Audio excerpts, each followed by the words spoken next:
But it's, I can't tell you how wonderful a day I had up here at Cobblestone. It's been too long, I'm remiss in not getting up here sooner. We do live in a bit of a crazy world these days, but nonetheless, I have to tell you, it could not have been more enjoyable here today. I'm envious of each and every one here as a member at Cobblestone and what you've accomplished.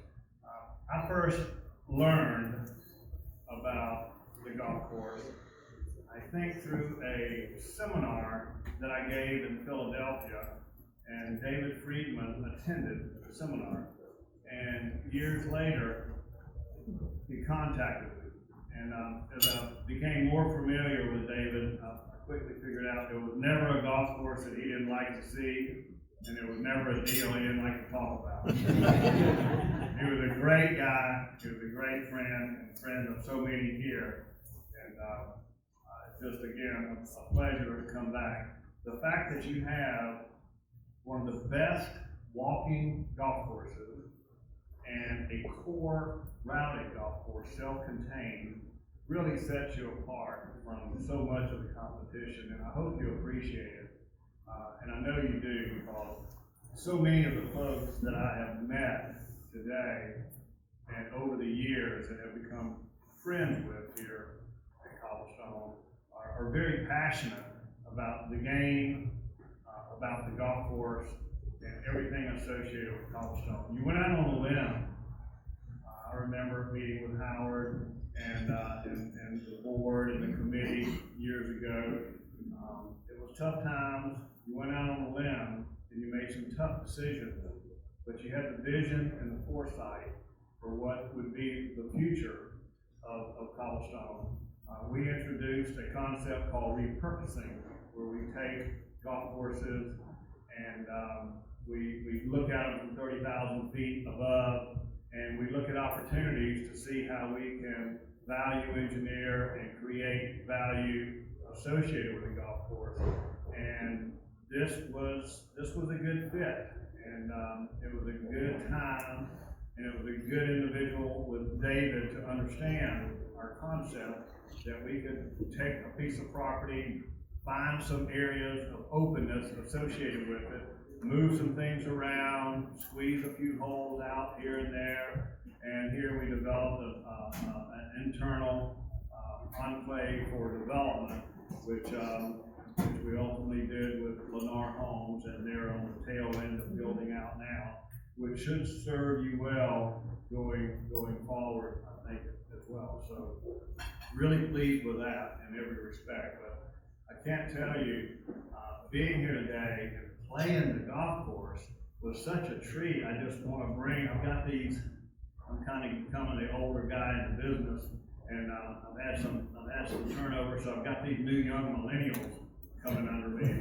I love mentoring these young men, and I told the folks today that I just have to send some of these young guys up here. I've got to send them up here. This is so good. I want them to come up here. I want them to see some of the subtleties of this golf course. And after the first couple of holes, I said, I had forgotten how good this place was. And the more I got around and the more I played, the more I enjoyed it. And which led me to say earlier, I'm just envious of the fact that you get to play this golf course day in and day out every week. And I know you'll have a great season coming up this year. And I certainly hope to return again in the future. I will also share with you that when you made these tough decisions a few years ago, I will let you know that I just finished doing the Ponte Vedra Ocean course in my backyard. So there was a lot of pressure there for the second time, I should say. I did the first one in '98, but we just finished remodeling. We didn't touch any drainage, and we didn't touch any cart paths, which are normally two big line items, two big costly line items. We spent over $9 million. So the value that you received and what we did here at Cobblestone 4 years ago, plus or minus. The cost that we see today have escalated. I feel like now we're building golf courses and renovating golf courses today at almost what we were building new golf courses for 20 years ago. So you have the foresight, you have the leadership, and the vision.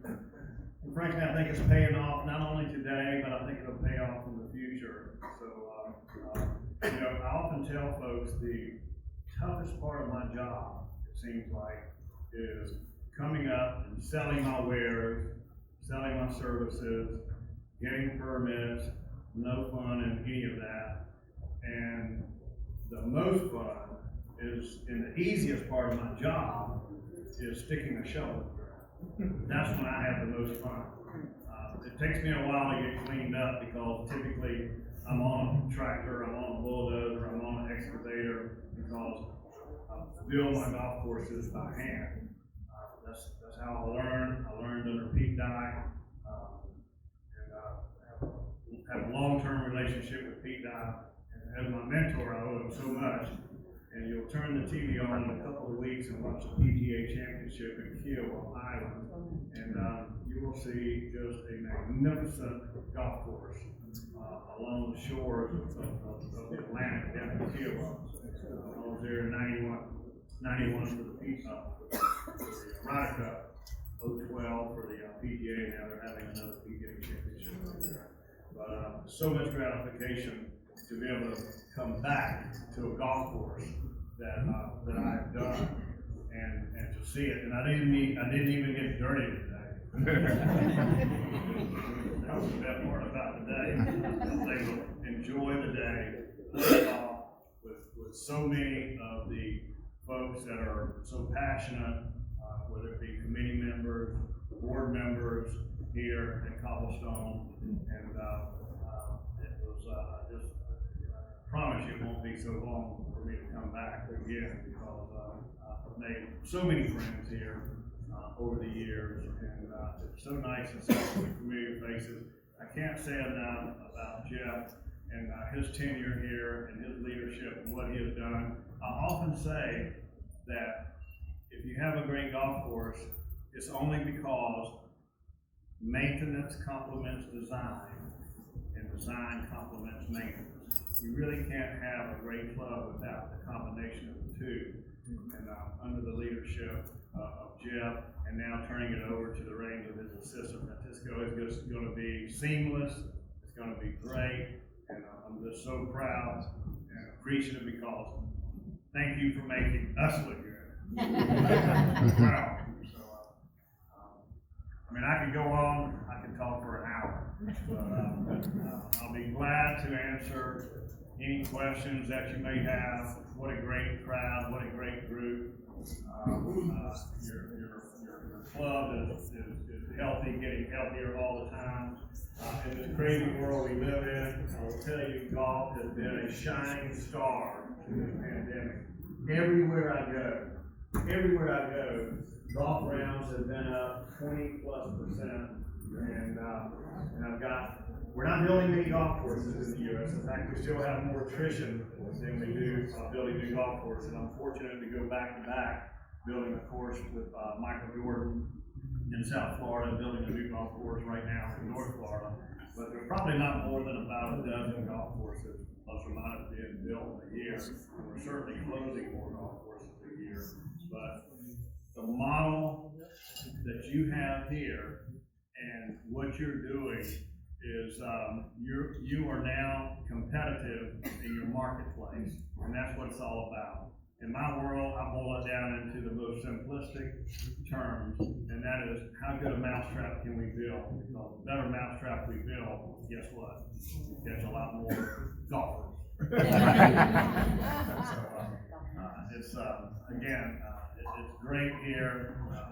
Jay, I can't thank you enough for reaching out, and Brian, you and your staff are doing a wonderful job. I love the improvements in the clubhouse. I love the fact that you have a competitive golf course out there that is so playable on a day in and day out basis. And the fact that more and more people are walking and enjoying, it's a very wonderful, heartwarming experience. And I did share a few things today with Jay and the group that we were with. That really, don't rest on your laurels, because as soon as you do, somebody will pass you up. So let's make sure that as we go forward, we continue to look at how we can further improve upon what you have here. And I'm sure you will, because you've already shown me what you can do here at Cobblestone. And I continue to wish you the best, and just know that you're in the family of our golf courses, and you can certainly call on us at any time. We'll take your call and try to be of assistance in any way we can. So if there are any questions, let me tell you, I've learned over the years, there's never a bad question. There's a lot of bad answers, but there's never a bad question. So if you have any questions or want to ask about anything, here I am, fire at me. Yes? Bobby, so since you've redone the course and now you've played it again after it's grown in and everything, is there anything that's glaring that stands out to you that you would like to have, you'd still like to change, or that you wish you had done something different to? Everybody likes a mulligan. Who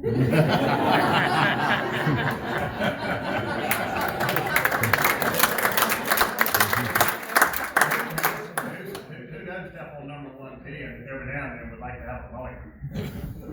No, I would. I'm probably the biggest critic of my own work, and it's to a fault. I'm always looking for ways and opportunities to further improve upon what we have. I guess I'm never content. I'm never satisfied. I'm always trying to raise the bar. I'm always trying to push the envelope for not only myself, but my clients, my clubs, etc. I will tell you that when I look at some of these photos that Ryan Walker took when we were working up here, and I saw all the trees that we took down, I'm like, how the hell are we going to clean this place up? But looking around today, what I really like is how there is some openness to the property and to some of the golf holes. You start out on 1, 2, and 3, and you kind of have a little openness, and then you kind of get tucked back in down at 5, 6, 7, and it becomes a little more compressed. That's the ebb and flow of golf courses that you really like to achieve. And all the trees that we took out, I think benefited not only the golf course, the playability, the aesthetics, the maintainability of the golf course, and the agronomics of the golf course. I did find a number of areas today, after coming back, that we are a private country club. I would like to do some buffering and a little bit of screening in some areas to maybe better protect some of our perimeter areas. And I made those comments, and I'll put those comments in writing as well. But I will tell you, we got a lot right here. We got a tremendous amount right here.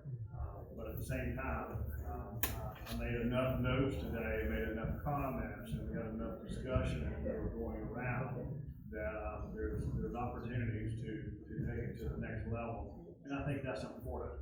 And I know all of you successful in business as you have been do the same thing. You do the same thing in your business. You do the same thing with your family as well. So we're looking at doing the same thing here. Thank you. Anyone else? Any questions? Gotta be a couple out there. Yes, Mr. Costa. Bobby, since you played with Jay today, can you give us a critique of his golf swing? It's my swing. I can do I own it. Don't repeat on more than a couple of occasions on the golf hole that he really wanted me to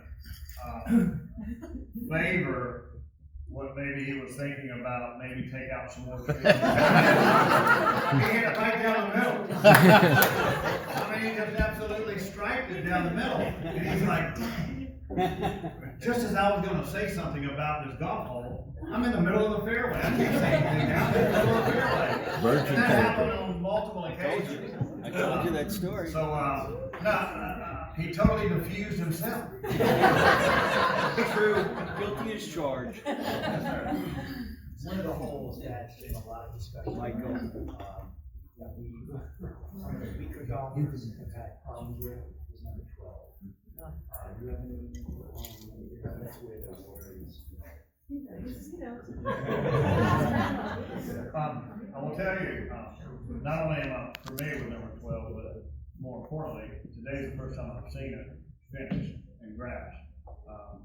When I left, it was not totally grass. The retention area may not have been 100% completed.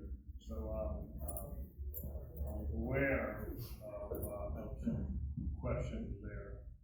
And I saw the golf hole today.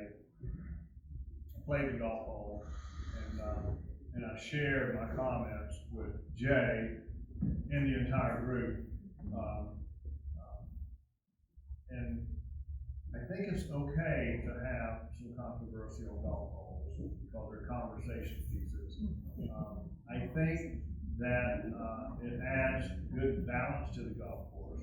You need some long par fours because we have some short par fours. I like to refer to a lot of golf holes as half par holes. If I have an easy par 5, I'll refer to it as a par 4.5.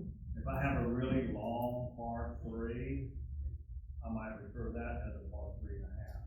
If I have a short par 4, maybe a par 3.5. Half par holes are the best holes in golf. It's okay to have a controversial hole. And it appears that on the back nine, we have back-to-back difficult golf holes on 12 and 13.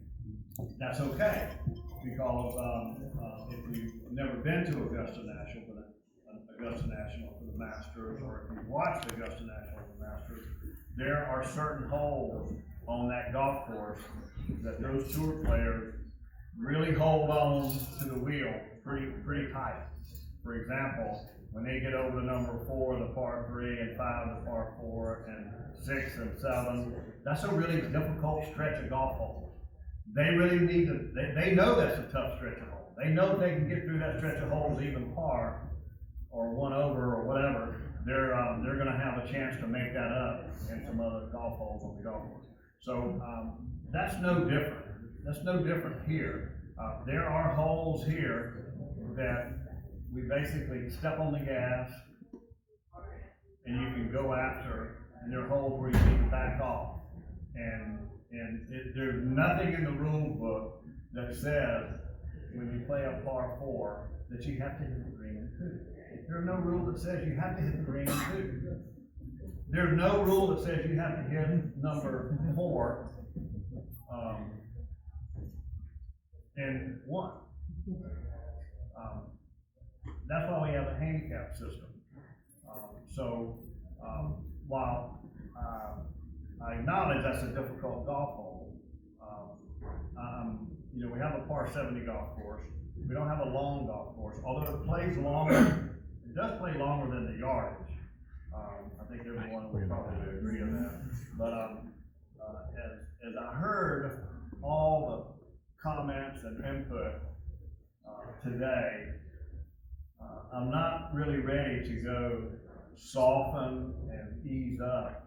Although on 13, I think we found some common ground for maybe making it a par 5 for the shorter tee players, which is not uncommon. So as difficult a hole as it is on number 12, if you're playing the proper tees and you're playing the appropriate tees, just know that it's okay if you don't hit the green too. It's okay. Take a chill pill.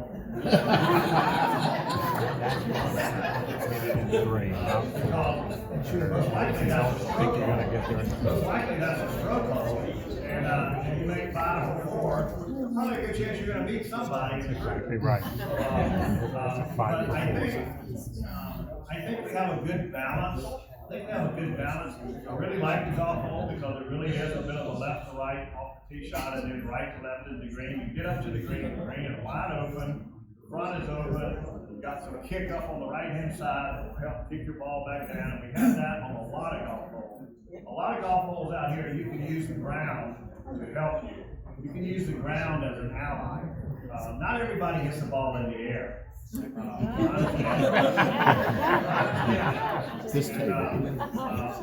I have a PhD in that area because Alice Dye, Pete Dye's wife, was a very accomplished golfer. And she was kind of the curves for Pete. And she would often come out at the end of the day and she would say, Pete, how can La Junta Stovall play this golf? And I was like, who the hell is La Junta Stovall? And she's an 80-year-old woman that was a great golfer when she was younger, but guess what? She plays the ball on the ground now. And Alice Dye in 1980 was telling Pete, like, Pete, you've got to figure out a way to get La Junta to play this golf ball. And I heard that I got a daily dose of that. But what it taught me was not everybody plays the ball in the air. Most people play the ball on the ground, and they can use the ground to run the ball into the green. And we have a number of golf holes out here where you can use some ground slopes and use the ground to help get you into the hole, to where it's not a total forced carry. We have a very few forced carries out here. You can work your way around this golf course on the ground, with the exception of a couple of forced carries, number 7 and a couple of other things. But for the most part, you can get around the golf course. So I think it's okay to have a little controversy. I think it's okay that you don't hit the hole, that you don't hit the green in regulation. It's all about chipping and putting anyway. That's why we have a great practice facility right here. And that's why you can always call 1-800-Michael Labrio for a lesson. Let me also, Steve, let me say a couple things on 12. So we played the course with Bobby. We had Michael, Jeff, Francisco. We were all there. We stood on the tee box, and Steve Sussman basically asked the same question you just asked to Bobby. And so we all stood there and talked about it. And Bobby gave that answer, but basically said, I need to play the hole, I need to look back, and I need to assess, and then give you my opinion. We did that. We stood there maybe 25 yards from the green, and Bobby said most of what he just said as we were standing there, but he also gave some things we could do to not soften, but to improve. And Francisco took a book of notes, and Jeff took a book of notes, and Michael Labruto did. So we asked it. We went through 12 specifically. Michael mentioned, the basin, and so on and so forth. And so it was the beauty of what we did today, standing there on the course with Bobby as his team, seeing what we're seeing day in and day out. And there, as Bobby said, there wasn't a bad question today. There maybe were a couple of bad answers, but we asked all the hard questions. And that exact one was asked, and as he said, responding to Michael, I mean, everybody knows I'd like to see more trees come out. So I'd like to see some of the shoots left on 6. And so here I am on 6 saying that, and I type it down the goddamn we've got notes, and as I mentioned, you'll hear more from us. But I just wanted to provide that context. That's great, Jay. Thank you for that. Thanks, Jay. Following up, there are a large number of people here that would give you a mulligan if you would take the tree on the right-hand side of 12 Homewood. That's the most important tree in the golf. I would take the one on the left out before I took the one on the right. But I will tell you, trees are no different than you and I. They're the mortality of trees. And I learned from Pete Dye early on, don't ever design a golf hole around a tree. It's going to die at some point. I'm open, I'm certainly open. Again, I saw it for the first time today. I'll look at it some more. Now, when I look at it on Google Earth at home, I'll know and understand a little bit more. And I certainly continue some feedback and rhetoric on that as well. There's 3 trees we talked about on 12. So the 2 that frame it, the one on the left, one on the right, and then there's a leaning tree up the back of the I would say fairway. it's this way. And we stood there and talked about all 3. So, Michael commented, which, is incredibly powerful, having the PGA professional giving his eye, how he sees that as well. I'd like to touch a little bit on the firmness of the greens, and how do you determine, when you look at a golf course, what the optimal speed should be, say for tournaments or the local? I find personally, as a new member here, I get a lot of runoff on these greens. I hit and release. And then what's a good speed, 10, 10 and a half, and I've seen stent meters and this and that. How do you determine, when you design a course, the input of how these greens in optimal conditions should run? That's, that question I could spend a couple hours on. But in my experience, I don't consider these greens as being firm. I think they are, for the most part, receptive, and there's plenty of room in front of the greens to run the ball up. I know you and I play a different game, as do many other members, and I do watch the gals play, and when I'm hitting a 9-iron, they're hitting a hybrid. They're not going to hold the green. They're not going to hold the green near like I am. But I can't design for my game. I have to design for membership. And I learned early on that one of the most important questions that I have to ask when I come into the club is, who am I building this golf for? Who is playing this golf for? What type of member playing this golf? I need to know that. The challenge for not only myself, but all of my colleagues as a beginner golfer, start at the basement.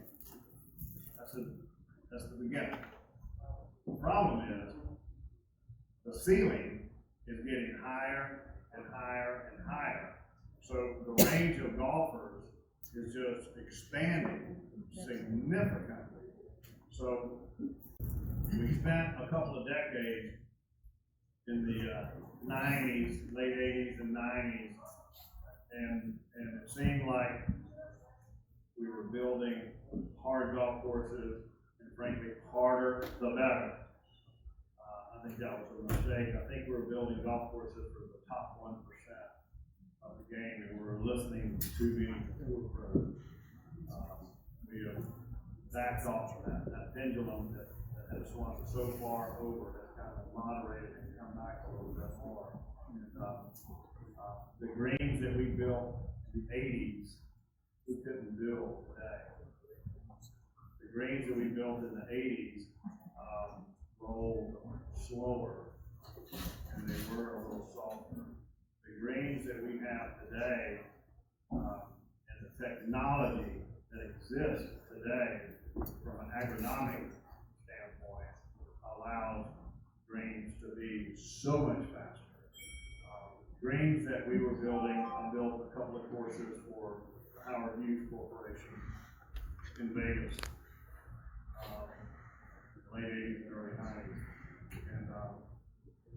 And on the PGA Tour, I worked for the PGA Tour for 13 years.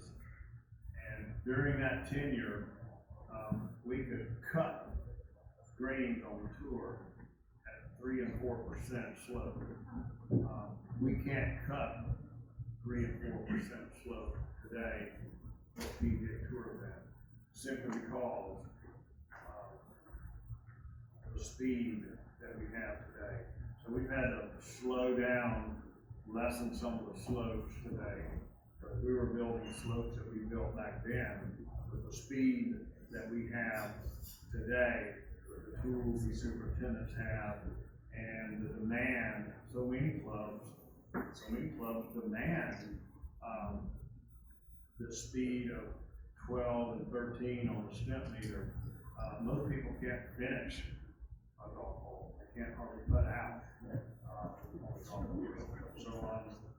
But at Cobblestone, while the greens they're not large greens, and there are greens that have some contour, I like to refer to it as interest. And the game, I think, needs to be more fun and interesting, and not so overly difficult. I think we have a good mix here. Yes, you can speed these greens up, you can dry these greens out. If you were hosting an event and you wanted to protect par to the highest level, you could dry these greens down, mow them, double mow them, and roll them and double roll them, and the players at the highest level would struggle mightily here. So there's a happy balance between Michael and Cisco. They have to communicate, and they have to know and watch these speeds, and I'm sure they do, because they know the membership as good or better than anybody here. They're the paid professional. Listen to them. I just think that it's a very fluid question. Number one, it's a good question. It's a good debatable question.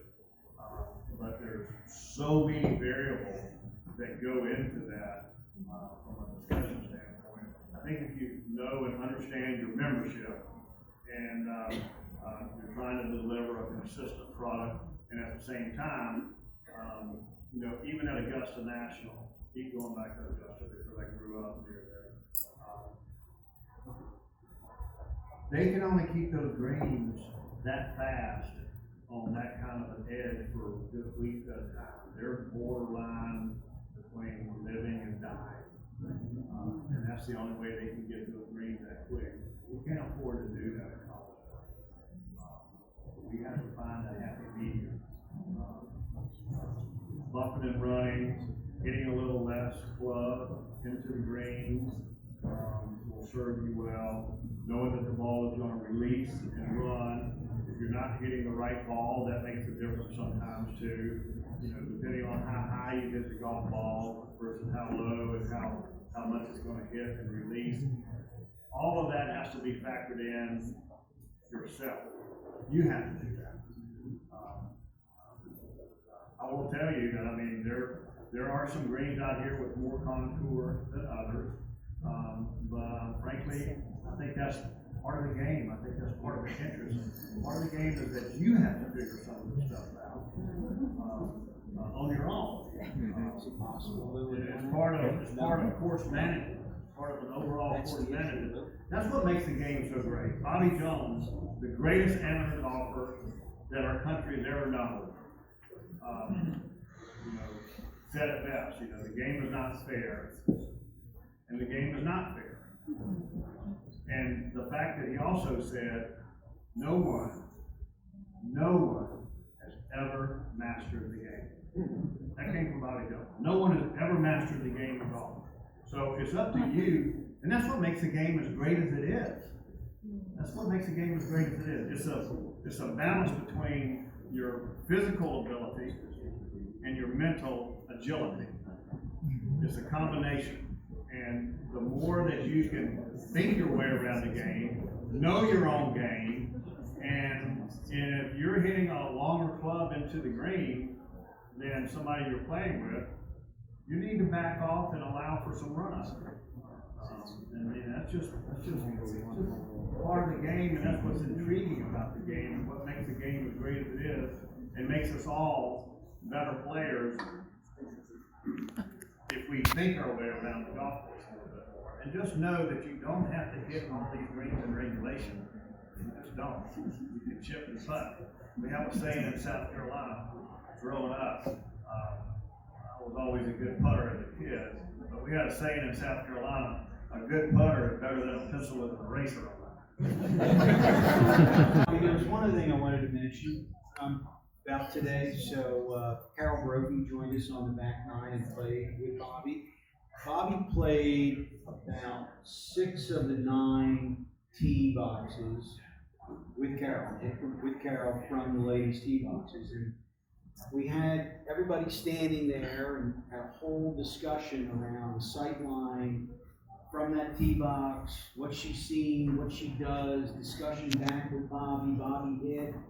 And we really got a lot of good discussion for the ladies program. Chrissy was there with us on the back nine, projecting conversation. So it was not just what does it look like from the back blue tees. We did a lot of that on the front nine, but the back nine was really focused a lot on our ladies program, what the sight lines were, what the concerns were, what the questions were, and being able to ask directly to the designer. He played the tee and was able to see exactly what Carol was saying. And so it was really another actually really powerful part of today of having Bobby do that, and Michael and Francisco and Jeff took, as I said, a bunch of notes on suggestions, and we talked about the tee markers and 13 and so on. And so you're going to hear from us, but we talked about all that with Bobby and getting, I think what's most important, getting Bobby's input on how to deal with certain things. So I think that's also an important item to note for our really important ladies program here at Cobblestone. Can you tell us what it's like working with Michael Jordan? Well, he's larger than life. He's a big old rascal. He's a great guy. He's a very humble guy when you get to know him. Truly is. With all the accomplishments in his career. He's been out quite a bit. I always like to see him show up, because he also always showed up in a different car. And very expensive sports car. He put his arm around me about a month or 2 ago. I was down there, and he came off of number 9. And he came over and put his arm around me, and he said something. Shook hands and gave me a hug, and he said, "I just want to tell you, there's no place on earth I'd rather be in life." Great compliment. That was maybe the ultimate compliment. But it's all about building relationships. I love what I do. I work very hard. I'm very passionate about what I do, and put a lot of time and effort. I really don't want to know what I get paid on an hourly basis. But it might be less than what you get paid at McDonald's. It's more about collecting a fee. It's more about building relationships in my business. I have consulting and retainer relationships that have now reached 30 years. I'm